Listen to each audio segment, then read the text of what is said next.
Bonjour.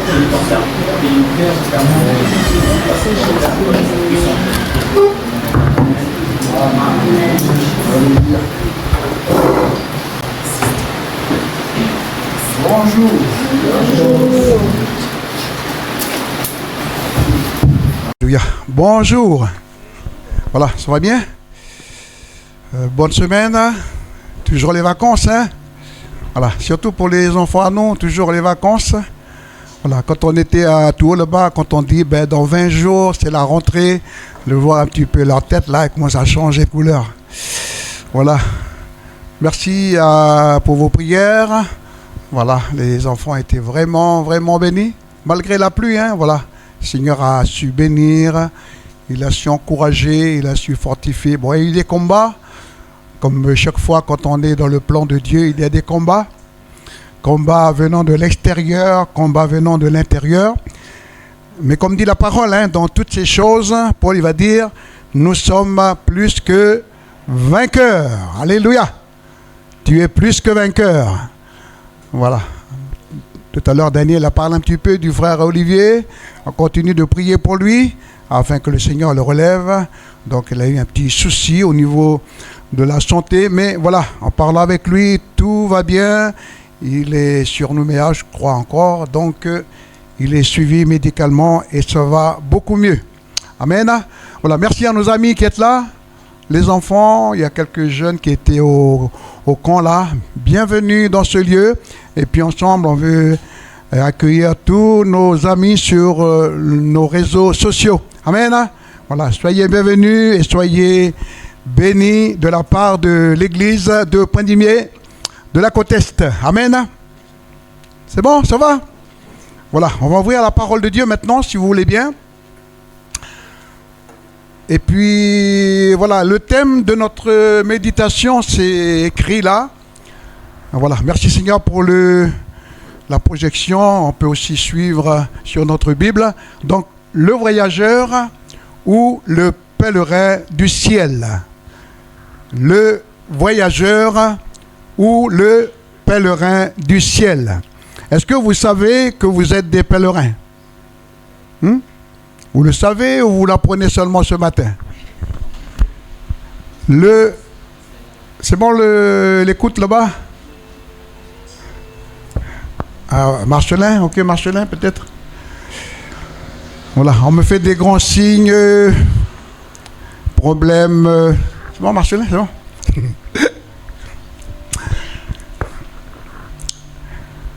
Voilà, le voyageur ou le pèlerin du ciel. C'est bon? Wandé? Voilà, dis à ton frère, à ta soeur à côté là. Est-ce que tu sais que tu es un pèlerin? Dis à Honorio là.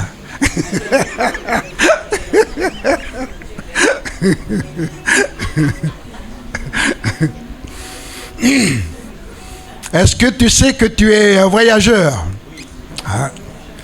Voilà. Pas le grand voyageur qui court un peu partout là. Non, voyageur parce que nous sommes citoyens du ciel. Amen. Voilà, on va lire deux textes d'introduction s'il vous plaît. Deux textes d'introduction. Le premier, 1 Pierre chapitre 1er et le verset 17. Si vous invoquez comme Père celui qui juge selon l'œuvre de chacun, sans exception de personne, conduisez-vous avec crainte pendant le temps de votre pèlerinage. Ok, donc on retient le temps de votre pèlerinage. Ça veut dire que le pèlerinage, ça ne dure qu'un temps. Ok? Deuxième lecture, 1 Pierre chapitre 2, le verset 11. Bien-aimés, je vous exhorte comme étrangers et voyageurs sur la terre, à vous abstenir des convoitises charnelles qui font la guerre à l'âme. Amen. Donc, 3 mots importants par rapport à notre méditation. Le premier, c'est pèlerinage. Le deuxième, c'est étranger, étranger sur la terre. Et puis le troisième mot, c'est voyageur. Voilà un petit peu ton statut. Voilà un petit peu comment tu dois te comporter en tant que chrétien, en tant que suivant une destinée qui t'amène dans la présence éternelle de Dieu. Tu es un pèlerin, tu es un étranger et tu es un voyageur sur la terre. Amen. Et comme on dit souvent, le Seigneur, il utilise vraiment ces belles images-là dans le but de nous permettre de bien comprendre sa volonté. Il faut que vous et moi, fort de ces déclarations-là, que nous puissions nous imprégner de la pensée que, oui, je suis un pèlerin. Et tout à l'heure, on va voir un petit peu quelques caractéristiques qui pourra faire de nous un pèlerin, mais un pèlerin, un étranger, un voyageur, selon Dieu. Ok, on verra un petit peu quelques caractéristiques, hein. Mais voilà, c'est important, c'est ces belles images que le Seigneur nous permet de lire dans sa parole, de lire avec les projections qu'on peut avoir. Quand Paul il va dire à la fin de sa vie, j'ai combattu le bon combat, j'ai gardé la foi, j'ai achevé la course, désormais la couronne de justice m'est réservée, c'est parce que cet homme-là, depuis sa rencontre avec Jésus sur le chemin de Damas, il a compris qu'il est maintenant un pèlerin. Avec tout ce qui implique comme responsabilité, ok? Hein, donc il est un pèlerin et qu'il est étranger sur la terre et que maintenant il est dans un voyage qui le mène irrésistiblement vers là-haut, vers la présence de Dieu. Amen. Premièrement, qu'est-ce qui caractérise un bon pèlerin, un étranger sur la terre ou, comme nous l'avons lu, un voyageur?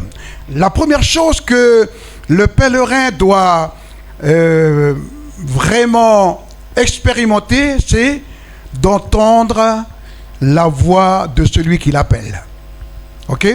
Si ta vie chrétienne n'est pas fondée sur une parole de Dieu, si ton voyage ici-bas n'est pas rythmé au son de la parole de Dieu, c'est-à-dire que tu obéis à cette voix-là, eh bien tu risques de sortir de la trajectoire de Dieu. Tu risques de sortir de l'itinéraire de Dieu. Donc premièrement, notez bien, enregistrez bien dans votre esprit.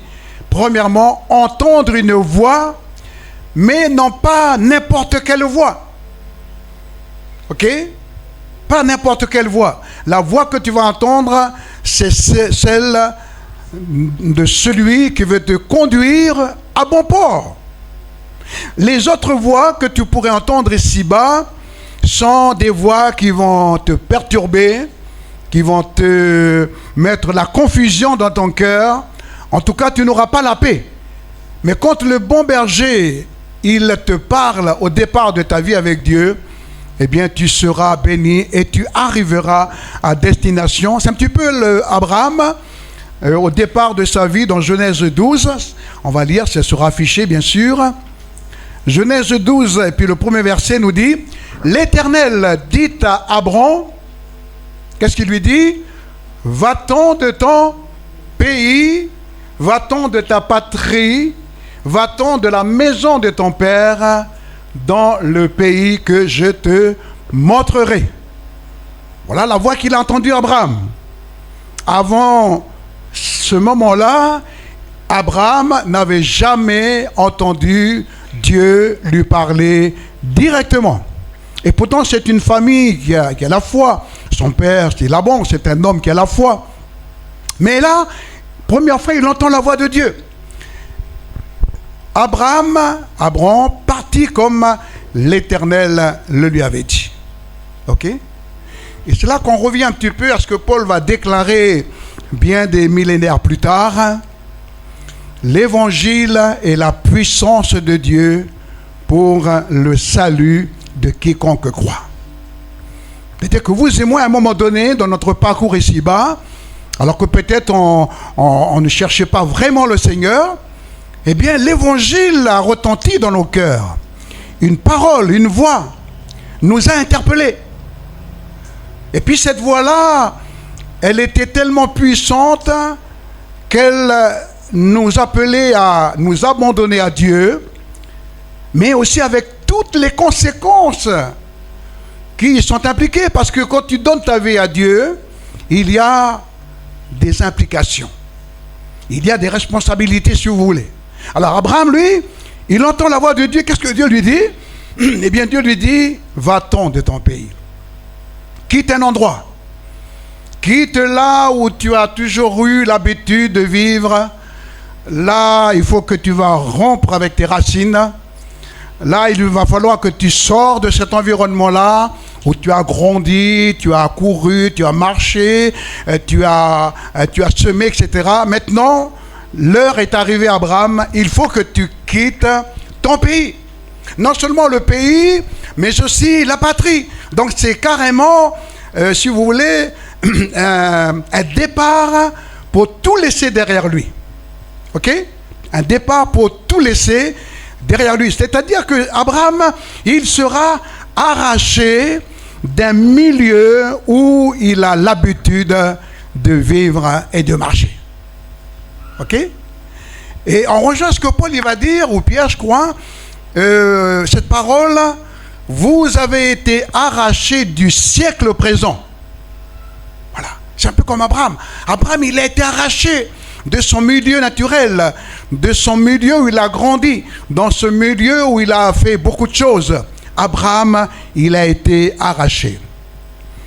Et pour que tu sois efficace, mon frère, ma soeur, mes amis internautes, si nous voulons être efficaces dans notre pèlerinage éternel et céleste, il faut que nous abandonnions des choses dans lesquelles nous y sommes habitués. Ok? Il y a des choses qu'on doit mettre de côté. Parce que sinon, ces choses-là vont entraver notre marche avec Dieu, vont nous arrêter. Regardez Abraham ici. Abraham partit comme l'Éternel le lui avait dit. Le départ de ton pèlerinage en tant qu'étranger voyageur sur la terre, eh bien, tu as entendu la parole. Amen. Tu as entendu la parole. Au début de l'œuvre de Dieu, quand on avait été jugé, on nous a dit, cette parole-là, elle est venue en bateau. Ce n'est pas la parole de notre pays. Cette parole-là, elle est venue en bateau. Vous voyez? Pour ainsi dire que, voilà, c'est le livre des hommes. C'est pas le livre de nos traditions. Bon, ces gens qui disaient ça, ils étaient vraiment dans l'ignorance. Parce que Dieu, il a permis que cette parole traverse les océans. On connaît l'histoire de ces missionnaires qui ont débarqué aux îles. Et c'était des voyageurs de l'Éternel pour apporter l'évangile. Et l'évangile est arrivé chez nous. Vous voyez? Aujourd'hui, la Calédonie, c'est un pays chrétien. Un pays où il y a des hommes et des femmes qui croient en Dieu. Des hommes et des femmes qui ont une vie avec Dieu. Des hommes et des femmes qui croient en Dieu simplement. Bon, après, il y a des histoires de religion après. Mais le plus important pour nous, c'est de croire en Dieu. Voilà. Et après, à partir de la foi que nous pouvons avoir, Dieu peut nous conduire vers une lumière plus resplendissante. Au départ, c'est peut-être flou. Au départ, c'est en marche en tâtonnant. Mais au fur et à mesure que tu marches avec Dieu, eh bien, la lumière, elle devient de plus en plus resplendissante sur ta vie. Alléluia. Parce que Dieu t'éclaire, parce que Dieu te parle, parce que Dieu t'encourage, parce que Dieu t'avertit, parce que Dieu te donne des révélations, etc. Parce que tu vis des expériences avec Dieu. Abraham, il se leva et il partit. Pourtant, c'est la première fois qu'il entend cette voix-là. Alléluia. Il ne fait pas la difficulté. Frères et sœurs, nos amis qui êtes là ce matin, nous avons été affranchis de la loi du péché et de la mort pour être un bon pèlerin. C'est-à-dire qu'il n'y a plus rien qui nous retient maintenant. La chaîne du péché et de la mort qui nous retenait autrefois, eh bien, a été brisée par la croix, a été brisé par la puissance du Seigneur. Et maintenant, tu es libre. Une liberté qu'aucun homme, aucune femme ne pourra vivre en dehors de la croix, en dehors du Fils de Dieu, en dehors de Jésus-Christ. Alléluia. Et toi, tu as été affranchi de la loi du péché et de la mort. C'est un petit peu Jésus qui va dire, si le Fils vous a affranchi, vous serez réellement libre. Amen. Tu es réellement libre. Chaque mot de la Bible a son importance. L'expression réellement, ça veut dire qu'il n'y a pas de doute. Le Seigneur, il a délié les chaînes du péché. Le Seigneur, il t'a délivré du pouvoir de la mort. Un petit peu comme cet oiseau qui sort de cette cage, de sa cage, et qui s'envole. Vous voyez? Qui s'envole. Amen. Qui s'envole vers sa destinée. On ne veut pas être un oiseau qui reste dans la cage. Ok? On veut sortir. Mais vous savez, si l'oiseau veut sortir, il faut qu'il y ait une main extérieure qui ouvre sa cage.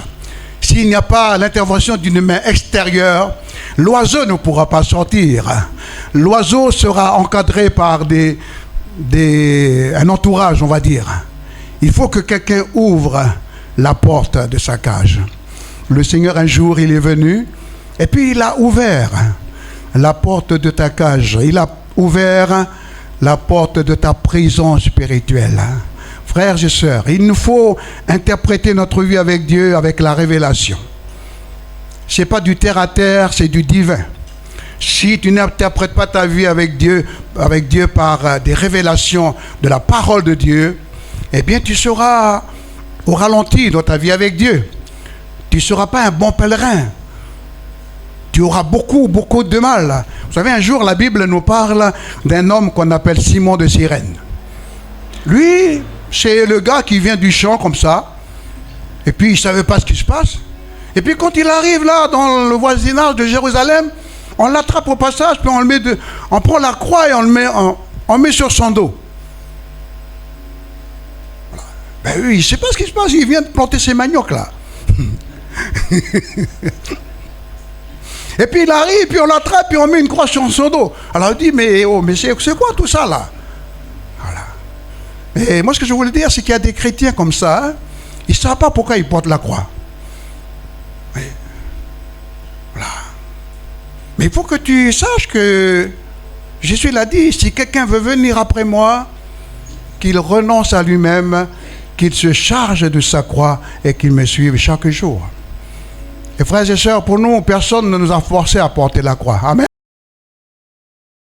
Le commandant de bord, lui, sa référence, c'est le radar. Il suit son trajectoire, il respecte son couloir. Vous voyez? Comprenez ça, frères et sœurs, c'est une belle image.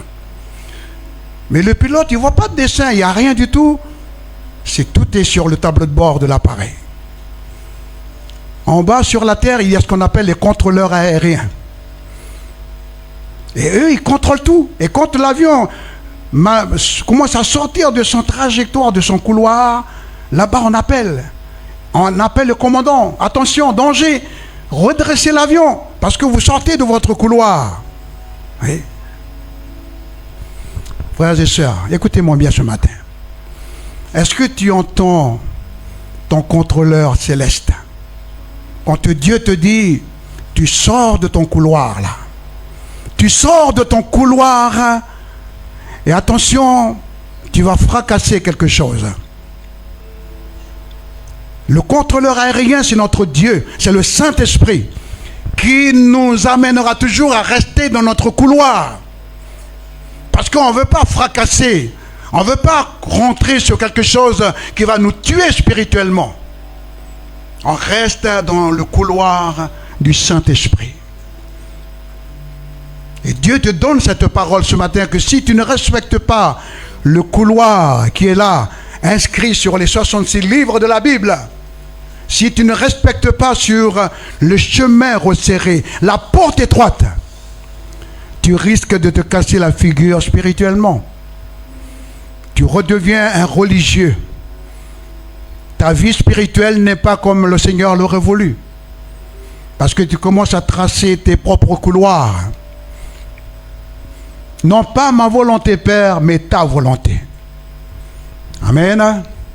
Alors écoutez toujours votre contrôleur aérien, Jésus. Amen. Et pilotez bien votre avion spirituel. Restez dans votre couloir. Amen. Parce qu'il y a des vents contraires. Il y a des avions qui viennent dans le sens contraire. N'essayez pas de monter trop haut parce que c'est l'orgueil. N'essayez pas de passer à côté parce que tu vas sortir du chemin de Dieu. Reste dans le couloir. Reste sur le chemin resserré. Reste dans la porte étroite. Pourquoi? Pourquoi un chemin resserré? Pourquoi une porte étroite? Parce que tu n'es plus libre de faire ce qui se passe par la tête. Ta vie maintenant, elle doit être influencée par la parole de Dieu. La vie chrétienne n'est pas une vie où tu es dans une certaine liberté qui fait que voilà, tu ne recherches plus la volonté de Dieu. Tu ne recherches plus la destination que Dieu veut pour toi. Ok? Voilà, n'oubliez pas, restez dans votre couloir. Amen. Restez dans votre couloir. Celui qui se confie en l'Éternel, eh bien, il trouve des chemins tout tracés dans son cœur. Amen. Dis à ton frère et à ta soeur, reste dans ton couloir, hein? Ok? Reste dans ton couloir. Ah oui, dis à la grand-mère derrière toi. Quand il dit à la guerre derrière toi, reste dans ton couloir. Eh oui! Reste dans ton couloir. Et Dieu te bénira. Alléluia. Amen. On avance un petit peu. Troisièmement, point de cité permanente ici-bas. Vous avez déjà vu les voyageurs là, les touristes là? Ben là, quand ils passent sur la route, c'est gros sac à dos, avec leur vélo, et puis toile de tente. Hein, c'est bon. Bon, après, bon, il y a des touristes qui veulent habiter ici, il n'y a pas de problème. Mais je veux dire que voilà, ces voyageurs-là, ben, ils ont juste leur sac à dos avec toile de tente. Et puis, eux, ils mangent au jour le jour. Voilà. Et ils ne se trimballent pas avec des gros sacs de pain, de riz ou... Non. Ils vivent au jour le jour. Voilà. Ben, nous, c'est pareil. Point de cité permanente ici-bas. Abraham, lui, il avait compris ça. Dieu l'appelle à sortir de son pays, de sa patrie, de sa famille, etc. Et puis, Abraham, c'est un voyageur. Et partout où Abraham arrive, quand il faut un petit peu rester 2, 3, 4 jours, 1 mois, 1 an, ben, il dresse sa tente. Mais avant de dresser sa tente, c'est ça que j'aime bien chez Abraham, il va toujours bâtir un hôtel. Alléluia. On parle des différents hôtels d'Abraham. D'abord, il bâtit l'hôtel, après, il bâtit sa tente après. Il y a des belles images là, mes frères et sœurs. Hein? Il ne faut pas bâtir ta tente, il faut d'abord bâtir l'autel, la prière, l'adoration, la consécration, l'obéissance, la sanctification. Voilà. Et après, tu bâtiras ta tente. La tente nous parle pour nous dire, pardon, on n'a pas de cité permanente ici, mais nous cherchons celle qui est à venir. C'est ça le grand problème d'aujourd'hui, frères et sœurs. Vous avez des chrétiens aujourd'hui qui vivent comme si un jour ils n'allaient pas partir là-haut. Je répète, vous avez des millions de chrétiens dans nos églises qui vivent comme s'ils allaient rester éternellement ici-bas sur la terre. Et ils ne se préparent pas. Ils investissent sur la terre. Ils investissent pour les choses du monde. Ils investissent pour leurs propres besoins. Le Seigneur n'est plus une priorité pour leur vie. L'œuvre de Dieu n'est plus une priorité pour eux. Ils ne vivent que pour eux-mêmes. Ça veut dire simplement qu'ils ont bâti leur maison sur la terre. Et puis les choses de Dieu, ça vient en deuxième lieu. On verra. On verra demain. On verra plus tard. Moi je dis c'est un danger. Les Hébreux sortis du pays d'Égypte, ils voyageaient avec des tentes. Lisons ce verset dans 2 Corinthiens 5, 1 à 2. Nous savons en effet que si cette tente sur la terre est détruite, nous avons dans le ciel un édifice qui est l'ouvrage de Dieu, une demeure éternelle qui n'a pas été faite de main d'homme. Aussi nous gémissons dans cette tente, désirant revêtir notre domicile céleste. 2 Corinthiens 5, 4. Car tandis que nous sommes dans cette tente, nous gémissons accablés, parce que nous voulons non pas nous dépouiller, mais nous revêtir, afin que ce qui est mortel soit englouti par la vie. Amen.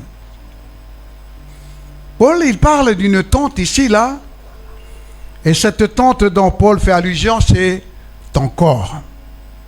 Ok? Paul, il dit, nous savons en effet que si cette tente où nous habitons sur la terre est détruite, c'est-à-dire la mort, tu seras enseveli, eh bien, le chrétien, il sait que là-haut, dans le ciel, il y a un édifice qui est l'ouvrage de Dieu. Amen. Donc, sois vraiment ce pèlerin-là. Tu sais que le corps dans lequel tu évolues actuellement n'est pas éternel. Je ne veux pas dire ce matin qu'il ne faut pas prendre soin de ton corps. Non, tu prends soin de ton corps, mais il ne faut pas que les besoins de ton corps prennent priorité sur tes besoins spirituels. Parce que ton corps n'est que l'enveloppe d'un élément qui est plus important, c'est ton âme. Et ton âme ne se nourrit pas de la nourriture que tu pourras acheter dans Leader ou dans Adiscout ou tout ce que vous voulez, mais ton âme vit de la parole de Dieu. Et ton âme, elle est éternelle. Donc tu ne dois pas te dresser, tu ne dois pas vivre comme si tu vas vivre éternellement sur cette terre. Amen. Mais tu sais qu'un jour, ton corps, cette tente dans laquelle tu es actuellement, sera enterré. Mais que ton âme partira au ciel. Et Paul, il va dire ici, nous gémissons. C'est-à-dire qu'en tant que pèlerin, étranger et voyageur pour la destinée éternelle, eh bien, parfois, il y a des épreuves. Nous gémissons. Il y a la maladie. Il y a les difficultés qui sont liées à notre nature humaine, on va dire. Parce qu'on n'est pas parfait sur le plan de la santé. Il y a des maladies. Mais que ces choses qui t'arrivent ne te fassent pas sortir de ce qu'on avait dit tout à l'heure, la trajectoire de Dieu. Donc, ne dresse pas tes tentes sur cette terre. Prends soin de ton corps, mais aussi prends soin de ton âme, parce que c'est elle qui s'envolera pour l'éternité. Justement, Colossiens chapitre 3, quatrièmement, on termine comme ça. Le pèlerin du ciel est lié aux choses du ciel et non aux choses de la terre. Alléluia. Colossiens 3, qu'on connaît bien, on le relit pour notre méditation. Si donc vous êtes ressuscités avec Christ, cherchez les choses où? D'en haut. Où Christ est assis à la droite de Dieu. Affectionnez-vous aux choses d'en haut et non à celles qui sont sur la terre, car vous êtes morts. Morts, c'est-à-dire sur le plan spirituel. On est vivant en Christ maintenant. Car vous êtes morts et votre vie est cachée en Christ, avec Christ, en Dieu. Ça parle de la nouvelle naissance. Ça parle de la résurrection spirituelle. On a toujours le même corps, mais à l'intérieur de nos vies, eh bien, nous sommes ressuscités spirituellement. Comme la Bible nous dit, 2 Corinthiens 5, 17, si quelqu'un est en Christ, il est une nouvelle créature. Les choses anciennes sont passées. Voici, toutes choses sont devenues nouvelles. Je dirais par rapport à ce texte-là, l'objectif principal du pèlerin est de toujours rechercher les choses d'en haut. Amen. Si ton regard se rabaisse vers les choses de la terre, eh bien, tu risques d'avoir des problèmes dans ta vie avec Dieu. Donc, toujours chercher les choses d'en haut, toujours s'affectionner ou aimer les choses d'en haut, c'est-à-dire, tu te concentres sur le ciel, parce que tu sais que ta demeure, elle n'est pas ici-bas.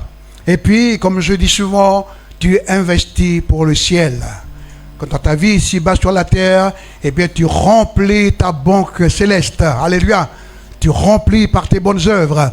Tu remplis parce que tu donnes seulement un verre d'eau à l'un des disciples. Jésus va dire, il ne perd jamais sa récompense. Donc, on est là pour investir pour le ciel et remplir notre banque céleste. Amen. Amen. On termine avec ce verset-là. Hébreux 11, 13 à 16. Parle de tous ces martyrs, tous ces croyants qui sont morts sans obtenir ce que le Seigneur leur a promis. C'est dans la foi qu'ils sont tous morts, sans avoir obtenu les choses promises, mais ils les ont vus et salués de loin, reconnaissant qu'ils étaient étrangers et voyageurs sur la terre. Ceux qui parlent ainsi montrent qu'ils cherchent une patrie. S'ils avaient eu en vue celle qui était d'où ils étaient sortis, ils auraient eu le temps d'y retourner. Mais maintenant, ils en désirent une meilleure, c'est-à-dire une céleste. C'est pourquoi Dieu n'a pas honte d'être appelé leur Dieu, car il leur a préparé une cité. Amen. On termine comme ça. Ici, l'auteur de l'Épître aux Hébreux nous dit que, en ce temps-là, eh bien, il y a eu des chrétiens qui sont morts sans avoir obtenu les choses promises. Ok? Dieu nous fait de belles promesses ici-bas. Mais il y a parfois des promesses qu'on ne va pas obtenir. Parce que c'est la souveraineté de Dieu. Ici, il est bien spécifié. Ceux qui sont morts sans avoir obtenu les promesses que Dieu leur a données, ils les ont vus et salués de loin. Pourquoi? Parce qu'ils étaient étrangers et voyageurs sur la terre. Et puis le verset nous dit, ceux qui parlent ainsi montrent qu'ils cherchent une patrie. S'ils avaient eu en vue celle d'où ils étaient sortis, c'est-à-dire le monde, eh bien, ils auraient eu le temps d'y retourner. Plus question de faire marche arrière, mon frère, ma soeur. Les jeunes qui êtes là et qui avaient suivi le Condado, là, il ne faut plus marcher en arrière. Il faut continuer maintenant d'aller de l'avant. Et puis il est dit, parce que maintenant ils désirent une meilleure, c'est-à-dire une céleste. C'est pourquoi Dieu n'a pas honte d'être appelé leur Dieu, car il leur a préparé une cité. Amen.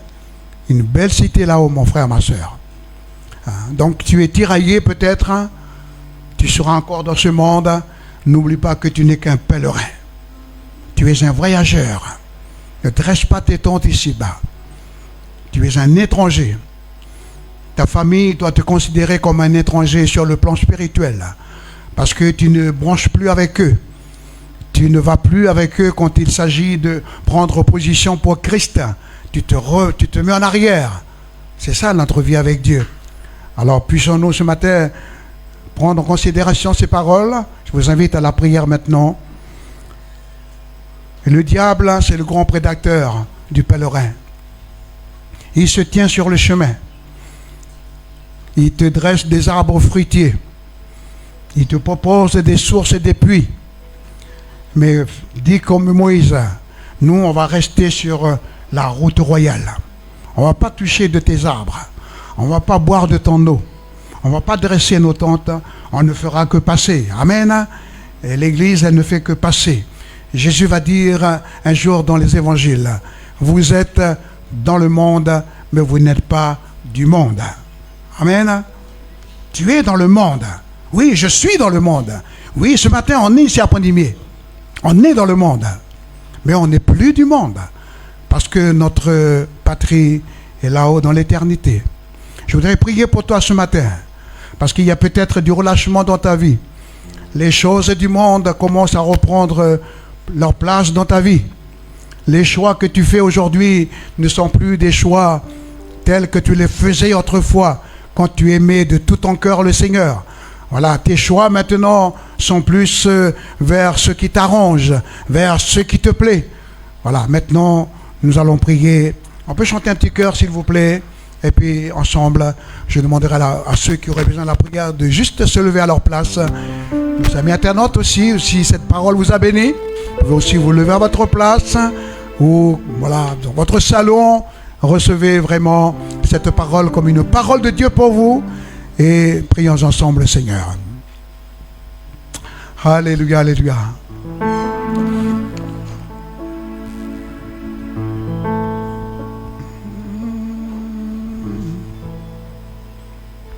Gloire à ton nom, Jésus.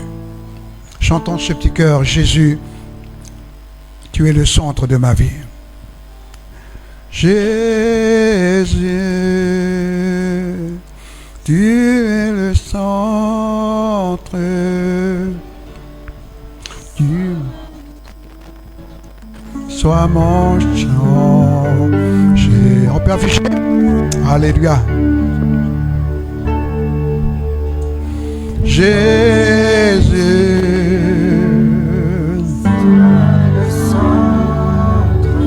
le pèlerin prend Jésus comme centre de sa vie. Source, Jésus, on reprend, soit le centre. Jésus, soit le centre. Sois ma lumière, sois ma source. Jésus, sois le feu, sois le vent dans mes voies, sois la raison de ma vie. Jésus. Ceux qui ont besoin de la prière, vous vous lever maintenant. Alléluia.